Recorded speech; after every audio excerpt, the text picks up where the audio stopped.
Unahin ng taong bayan, hindi ang kapangyarihan, yan ang mungkahi ni former Senator Bam Aquino sa publiko matapos nitong i-anunsyo ang kanyang muling pagtakbo sa mundo ng politika.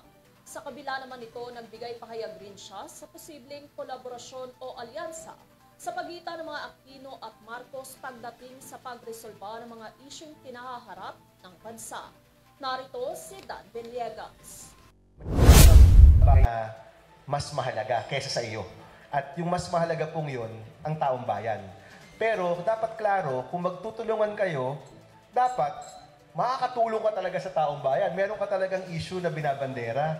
Hindi lang kayo nagsasama-sama para sa kapangyarihan. Inanunsyo ni former Senator Paulo Bam Aquino IV ang kanyang muling pagtakbo sa Senado matapos ang kanyang termino sa pagiging senador noong 2013 hanggang noong taong 2019.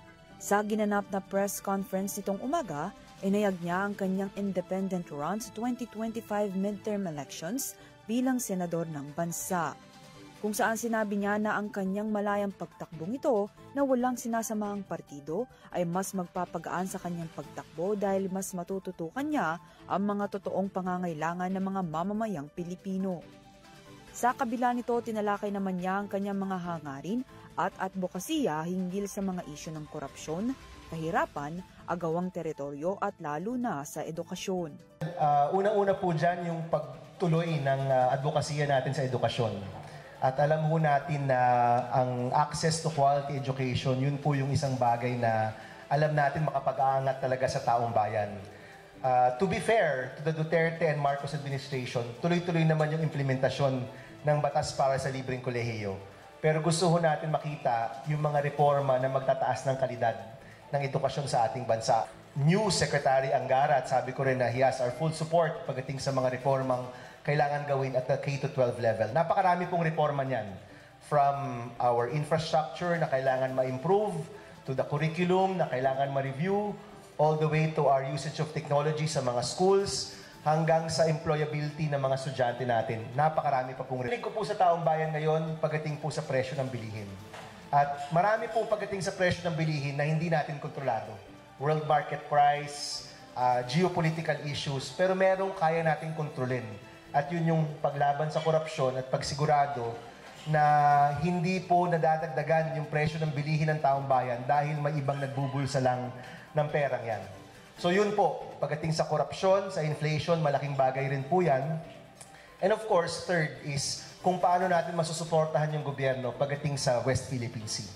Dahil alam ho natin na existential crisis po ito at kailangan po tayo magkaisa upang masigurado na yung teritoryo natin ay teritoryo talaga. Binigyang linaw rin ito ang malaking papel ng Senado sa pagbibigay ng tulong sa taong bayan, lalo na sa mga kabataan upang matiyak at makamit ang totoong layunin ng pagresolba sa mga problemang kinakaharap ng mga ito. Mula sa Senado, yung mga paraan para ma-expose natin yung mga nangyayaring korupsyon na nagpapahirap sa taong bayan. Isipin nyo, ayuda na po ito.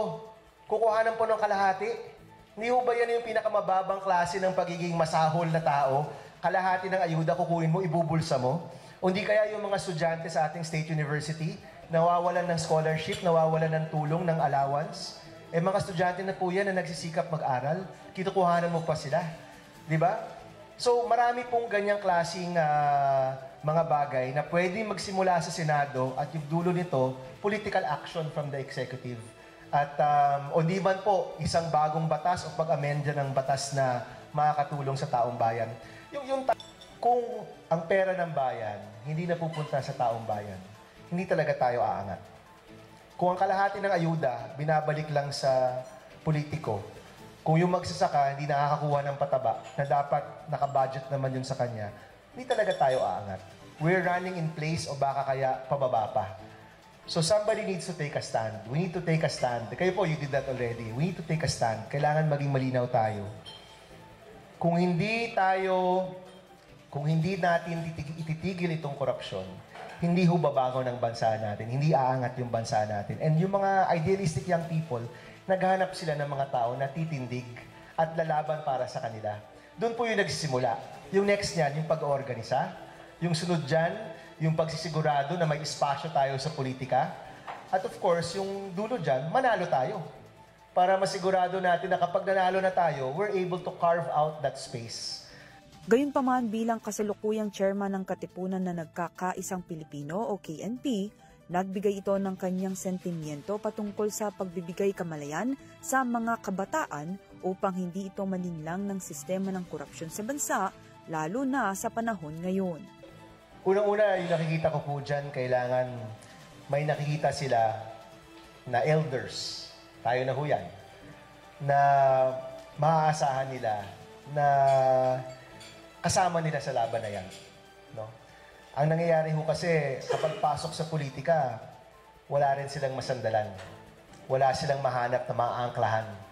And we need to have strong leaders na matibay laban sa korupsyon, malinaw yung mga plano, klaro yung gagawin para sa bayan, may puso at may takot sa Diyos. Kailangan po may consistency yung mga elders natin.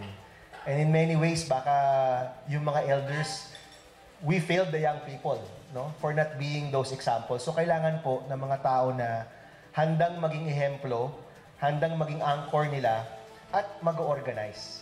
Magsisimula sa maliliit na lugar hanggang palaki ng palaki, hanggang makumbinsi mo yung karamihan na ito lang yung paraan.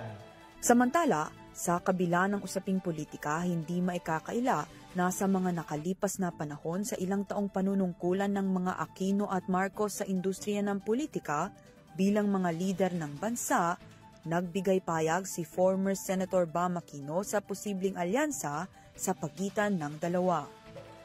Yung pagsasama pwede pong mangyari kung meron po talagang issue na mahalagang pagtulungan.